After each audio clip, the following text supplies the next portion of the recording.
dependerá de lo que el Ministerio Público, conforme a sus competencias, disponga, y dependerá cómo actúe el Poder Judicial. En mi nivel de procurador, ¿no?, ad hoc para este caso, en los casos en los que yo participo, yo peleo una pretensión civil. Seguimos adelante. Está ahora en nuestros estudios. Es un gusto recibir a Javier Pacheco, Procurador General del Estado. Ahora, Javier, después de tiempo. ¿Ah? Muy buenos días, Nicolás. Muchas gracias por la invitación y un saludo a toda tu audiencia. Javier, comencemos por el tema de Fujimori, que no deja de seguir en la agenda nacional. O sea, ya, ¿no es cierto?, se le concedió el indulto o se aplicó el indulto. Uno podía pensar aquí terminó la historia, pero no, la historia continúa. Es decir, ¿cómo es esto que el Estado peruano solicitó ampliar los cargos contra Alberto Fujimori a la Suprema de Chile, a la justicia chilena, y la justicia chilena ha aceptado que se amplíen los cargos contra Fujimori? O sea que podría enfrentar nuevos juicios y por lo tanto nuevas sentencias. De eso es lo que estamos hablando. ¿Y de qué casos? A ver, siempre hay que explicar el contexto, ¿no? Yo he pertenecido a la Procuraduría del caso Fujimori y Montesinos. Participé en la tramitación de los primeros expedientes de extradición. Y en esa oportunidad se remitieron a Chile 15 pedidos por 15 hechos. Y Chile otorgó la extradición y entregó al extraditable por 7 casos, dentro de los cuales estaba Presa Chicha, estaba el caso de derechos humanos La Cantuta, ¿no? La Cantuta, Barrios Altos, sí. Y posteriormente, esto sucedió entre el año 2011 y 2012, y el Perú ha seguido remitiendo ampliaciones de extradición, dentro de las cuales tenemos hoy día que se está juzgando el caso Pativilca. Esto debió haberse remitido en el año 2011-2012. Sin embargo, ya nadie les dio cuenta de estos casos. No tenemos todavía una razón por qué no se remitieron en esa oportunidad, porque el procedimiento de requerimiento de extradición por estos hechos no parte de mi despacho, no parte de la Procuraduría Anticorrupción, no parte del Ministerio de Justicia, parte de la Corte Suprema del Poder Judicial, ante un requerimiento de la justicia. Y recién estos expedientes son remitidos el año 2021 a Chile. O sea, 10 años se han demorado en tramitar. No, pero estaban en el Viceministerio de Justicia y estaban guardados ahí. Y nadie les daba trámite. Habrá que explicar a quienes han estado en ese periodo por qué no se remitió este pedido. Y es recién en el año 2021 que se tramita.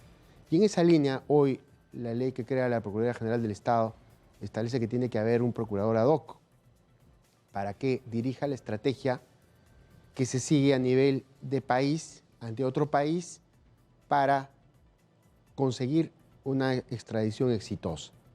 Entonces, ese es el marco legal en el cual nos encontramos, y luego de 2 años de subsanar esos expedientes, que son 8 hoy día, han sido, digamos, muy difíciles. ¿Por qué? Porque lo que se remitieron fueron copias de papel calca de los expedientes, de los informes, ¿no?, de las necropsias realizadas, que no eran legibles.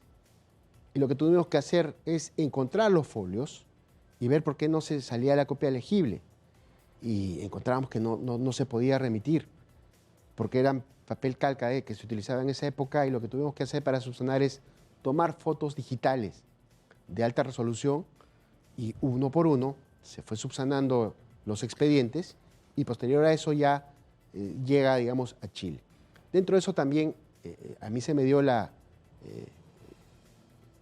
competencia para ver solo 3 casos: revelación de secretos militares, el caso de las FARC y el caso de asociación ilícita por el tema vinculado al Panamericana, el caso Schutz.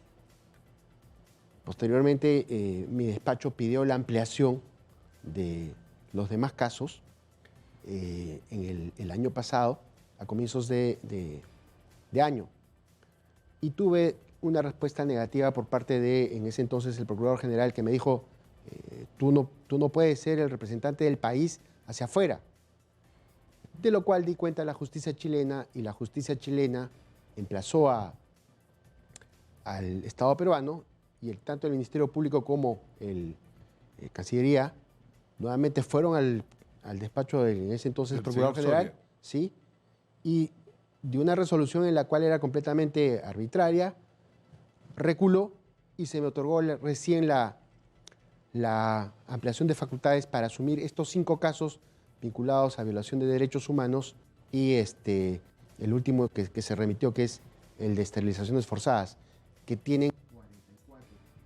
Con el tiempo en contra, es que yo el año pasado voy a Chile, me encargo de subsanar lo que faltaba, y ya cuando esto queda subsanado, es que ya nosotros el día de hoy tenemos un primer dictamen, y este primer dictamen, emitido por el fiscal supremo chileno, que es, digamos, parte del procedimiento, que es el señor Jorge Norambuena Carrillo, ya emitió un dictamen, y el primer dictamen nos dice que de 8 peticiones nos otorgan los 8 casos.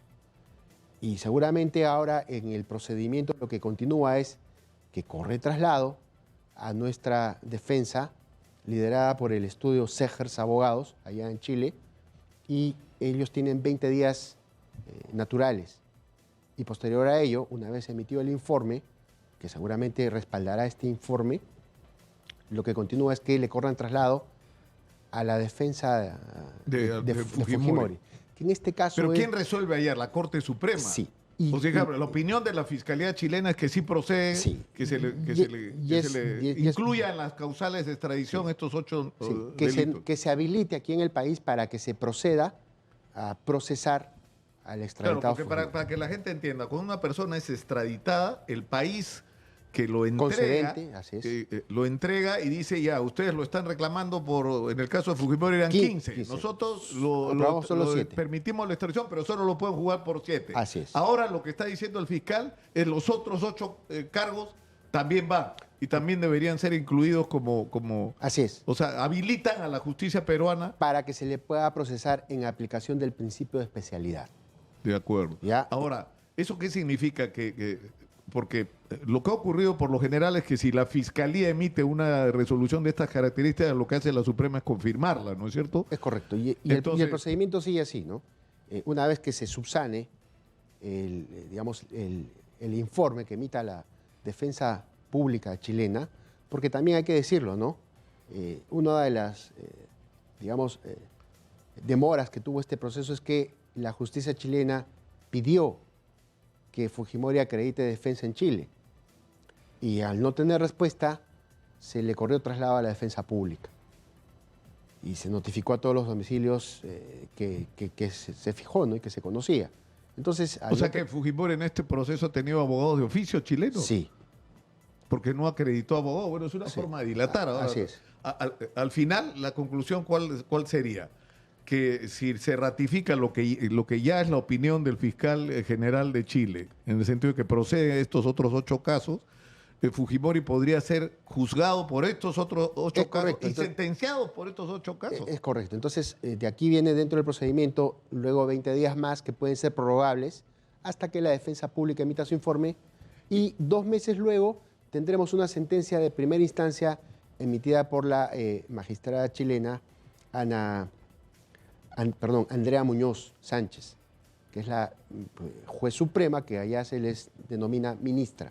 Claro, ahora, esto, o sea... Y luego tendrá que subir en consulta a la sala penal de la Corte Suprema, conformada por 5 magistrados. Y estos 5 magistrados, como fue la primera oportunidad, tendrán que ratificar o tendrán que evaluar y denegar algunas, ¿no? Pero ese es el procedimiento que sigue. Y esto no debería demorar más de 2 meses. Si bien es cierto, no hay un plazo establecido. Pero digamos, en 2 meses ya podría haber una resolución o sobre los 8 casos o sobre una primera resolución la podríamos tener en abril o mayo. ¿Y eso qué significa? Que Fujimori podría ser, insisto, enjuiciado por estos 8 delitos. O sea, por ejemplo, sí, el caso de los hermanos Saiba, pero, el tráfico de armas a la FARC, que se le es. entregaron 10.000 armas a la FARC. Es correcto. O sea, Fujimori estaba incluido en ese proceso, pero protegido porque la extradición no autorizó que se le juzgara. Ahora se le podría juzgar por eso. Sí. ¿Y podría ir preso por eso? Sí. Es decir, el indulto no lo protege de estos otros delitos. Es que hay que hacer una diferencia porque muchos no conocen la parte técnica. Independientemente de la forma como se ha emitido el indulto, es que esto protege o es el perdón a los casos por los cuales ya fuiste sentenciado. Entonces, estos son casos que van a entrar a proceso, se va a juzgar al señor Fujimori siempre y cuando la justicia chilena lo permita, y posterior a ello se emitirá una sentencia con una apelación. Y ya dependerá del Poder Judicial y el Ministerio Público quienes son los responsables, porque el Ministerio Público es el persecutor penal y el Poder Judicial es quien emite las sentencias, si el señor Fujimori va o no preso. Pero aquí también se habla mucho de el derecho de gracia. Hay que tener claro que en este caso hay un antecedente. Este indulto se emitió perdón para todos los procesos que él en ese momento había sido sentenciado. Claro. Pero también se dio la gracia para los demás casos.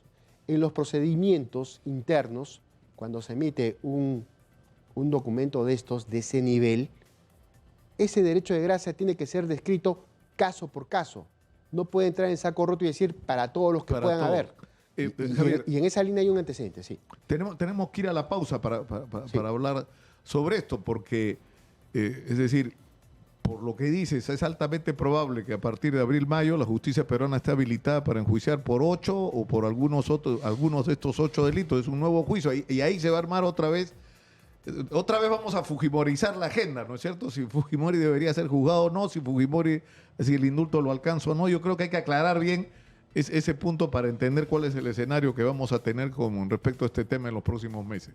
Son las 9:01 de la mañana, vamos a la pausa, regresamos con el Procurador General del Estado. Estamos en Exitosa, volvemos.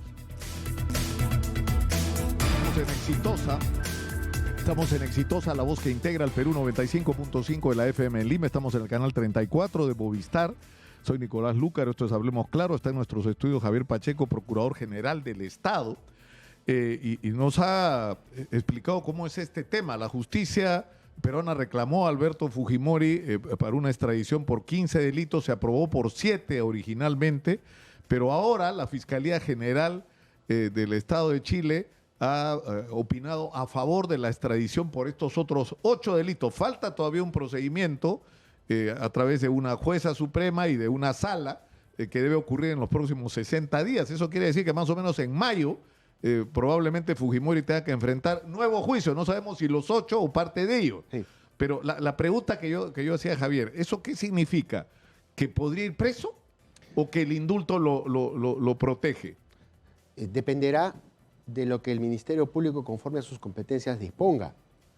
Y dependerá cómo actúe el Poder Judicial. En mi nivel de procurador, ¿no?, adopta este caso. En los casos en los que yo participo, yo peleo una pretensión civil. Yo no soy persecutor de una pena, ni tampoco soy el persecutor de que el señor vaya preso. Eso ya es potestad del Ministerio Público. Es la reparación lo que... Así es. Yo peleo una reparación civil. Ahora, esto es, en el caso de Fujimori, vamos a fujimorizar la agenda, creo que inevitablemente en los próximos meses otra vez. Ahora, hay un segundo tema que es el dinostrocio, yo voy a contar ahora, y a estas alturas lo puedo contar. Un peruano de esos muchísimos que hay que siguen y están con Exitosa, me escribe desde Bélgica y me dice, visto Inostroza. Le toma fotos Inostroza, le graba un video Inostroza, y te juro que yo estuve en la disyuntiva que ganaba en mí, si el periodista o el ciudadano. Ganó el ciudadano, felizmente. Entonces yo digo, si publico esa información lo voy a poner en alerta y el tipo se va a mandar a mudar. Y yo puse en contacto a esta persona con la policía y le entregué a la policía el material, a la policía peruana. Se hizo la indagación, se confirmó la presencia de Inostroza, su ubicación, o sea, estaba listo. Y ahí se descubrió algo increíble. No tenía orden de captura. No tenía orden de captura solicitada por el Estado peruano. Por eso no se pudo hacer nada, porque ese era el momento, ¿no es cierto? Él estaba prófugo de la justicia española, había entrado irregularmente a Bélgica, es decir, tenías todo para ganar, pero no tenías orden original. Es correcto, pero... ¿Eso ha cambiado? No. Ya, y hay que ser, digamos, precisos. Nosotros ganamos 2 extradiciones. Las facultades o el encargo que tuvimos, en mi caso como procurador ad hoc, para la ampliación, no para la ampliación, para la extradición del señor Inostroza, consistió en tramitar estos 2 procesos. Cuando él llega a España, inmediatamente lo que hace es pide asilo. Y las 2 extradiciones cuando se ganan, la norma española establece que estas deben ser suspendidas hasta que se resuelva el asilo en el ámbito administrativo. Y esto fue así. Se ganaron las extradiciones y yo la primera, y ya se resolvió el procedimiento administrativo denegando el asilo y protección internacional. En ese momento se le requiere a la justicia, al gobierno español, que nos los entregue. Se gatillan los escritos pidiendo que se ejecute esa primera extradición por el caso CNM y conseguimos una respuesta de la justicia española diciéndole falta que acabe la segunda extradición, que es por la fuga del país, sí, sobornando a una funcionaria por Tumbes, pero además la persona ha presentado una reclamación judicial de esa denegatoria del asilo y la protección internacional. Espere usted que se defienda en suelo español. Y tuvimos toda la paciencia. A través, y se le ganó. Exacto. Y a través de la abogacía del Estado español, que son nuestros pares allá, no son procuradores, sino es la abogacía del Estado español ante la Audiencia Nacional, tuvimos conocimiento de cómo se iba tramitando estos casos, sobre todo este contencioso administrativo, y ahí se emitieron 6 votos. 5 que decían que no procedía el reclamo de Inostroza. El asilo. Que no procedía el asilo. Confirmaba que efectivamente esta persona no tenía ningún tipo de persecución política ni necesitaba protección internacional, y un voto que fue absurdo, que no se entendía, que decía que la situación en nuestro país era terrible porque las cárceles eran terribles, y se remitía a un informe emitido en los 80. Entonces, claro, y parece que el magistrado no había estudiado bien la causa. Pero al final se ganó que la solicitud de asilo no procedía. Exacto. Y esto fue reclamado ante la Corte Suprema a través de una casación. Este dictamen emitido, o esta sentencia emitida por la Audiencia Nacional en lo contencioso administrativo. Cuando cae ese pedido, era el mes de mayo del año anterior. Inmediatamente lo que hacemos nosotros es, cada 15 días, y ya habíamos pedido prisión preventiva con fines de extradición. El fiscal hizo el pedido, porque lo que procedía era esto, para que se le extradite, porque no nos olvidemos que hasta ese momento Inostroza no había cometido un delito en España, solamente era un requerido por Perú para que sea extraditado, por delitos cometidos aquí.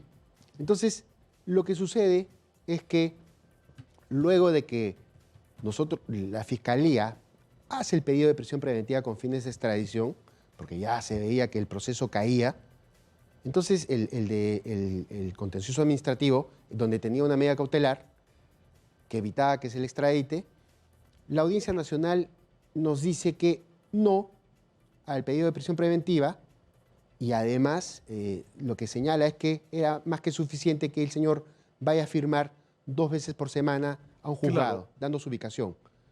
No pidió otra medida alternativa de videovigilancia o seguimiento, porque eso es potestad de la Audiencia Nacional. Y esto estábamos hablando, era ya mayo.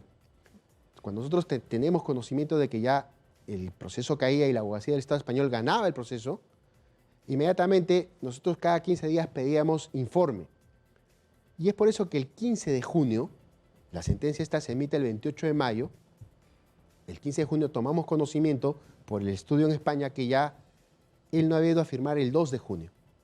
Es decir, ya se había puesto fuera de la ley. Ya pasó a la condición de prófugo, de no ubicable. Y él hoy día, por, digamos, acción de la Procuraduría y de la defensa legal allá, continúa vigente las extradiciones, continúa vigente las órdenes de ubicación y captura en suelo español. Es decir, si a él se le captura, o sea, él ha violado la ley española. Sí, y no solamente ¿no es cierto? Ha salido ilegalmente del país y ha entrado ilegalmente a Bélgica. Entonces las autoridades españolas tienen que regresarlo a España Es y correcto. cumplir con la solicitud ya aprobada de extraditarlo al Perú. Ya. Y posterior a eso, nosotros hemos pedido que allá se le procese porque ya cometió delito. Si bien es cierto, es uno menor, por Ya, haberse pero Javier, sustraído lo de que no estas medidas. entiendo es por qué, cuando he contado este incidente de su ubicación a través de una Eso fue persona. al año siguiente. Claro, pero ¿cómo es posible Ya. que nos haya pasado eso? Que lo tienes ahí y no lo puedes capturar porque no se ha activado desde el Perú la orden de captura. Entonces, la policía lo ubica y al momento de ejecutar estas órdenes, se encuentra con que esta orden de detención administrada por Interpol habría sido recurrida administrativamente o cuestionada en la sede De León. Así es, argumentando que él era un perseguido político.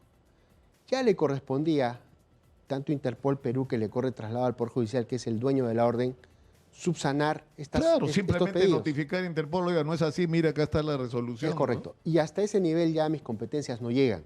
Lo que me quedaba a mí es esperar a ver el resultado. Entonces, el día de hoy yo debo viajar el próximo mes a España porque ya hemos legitimado la participación en esta nueva etapa para exigir que España requiera el extraditable a Bélgica, porque ya está ubicado. Está ubicado desde el año pasado, desde mayo, que es que yo informé a tanto a la Procuraduría General, al Ministerio Público. Y por trámites que son muy largos de explicar, siempre salvaguardando el debido proceso, sin que se vaya a interpretar que hay una persecución política, y eso hay que tener mucho cuidado, ¿no? Es que se va a hacer esta última, digamos, acción para tener éxito y que Bélgica expulse al extraditable a España y se ejecuten las dos extradiciones. Eso tendría que ocurrir ya, ¿no es cierto? No depende de nosotros. Lamentablemente, a ese nivel, nosotros esperamos que España, el Ejecutivo, proceda a hacer este requerimiento. Y para eso tienen que pasar y se tienen que aplicar algunos pactos, porque el hecho de que la presunción de que pueda estar en España y pueda estarse sometiendo a un pedido de protección internacional, digamos, la norma es clara en este espacio Schengen.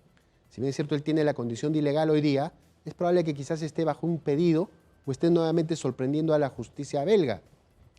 Pero hay normas en la Comunidad Europea que establecen que uno no puede ir ruleteando con el mismo pedido en todos los espacios, ya que ya no hay fronteras.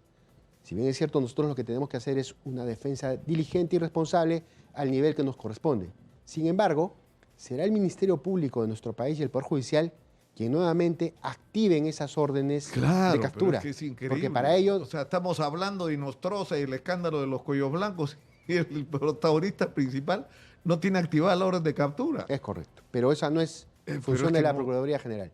En fin. Javier, muchas gracias Un por placer. toda la información que nos has dado el día de hoy, aunque no sé que lo de Fujimori va a causar controversia inevitablemente, y esto de Nostroza ya no sé qué decir, pues ¿qué vamos a decir? ¿Está listo? Y hemos fallado nosotros. No, en este caso quien falla, y hay que decirlo, es la indiferencia de la justicia española que no dictó No, claro. prisión preventiva. Y posterior, cuando ya estaba... Claro, en porque nada España- no se hubiera podido fugar si tuviera la detención, Sí, sí. incluso domiciliaria, ¿no? Así es, con seguimiento, porque se pidió, ¿no? Se pidió lo más grave y la justicia española dijo esto. Entonces, lo que hemos sido es víctima de la indiferencia de la Audiencia Nacional, ¿no? De la sección penal que estuvo a cargo de la tramitación de esta causa, de las dos.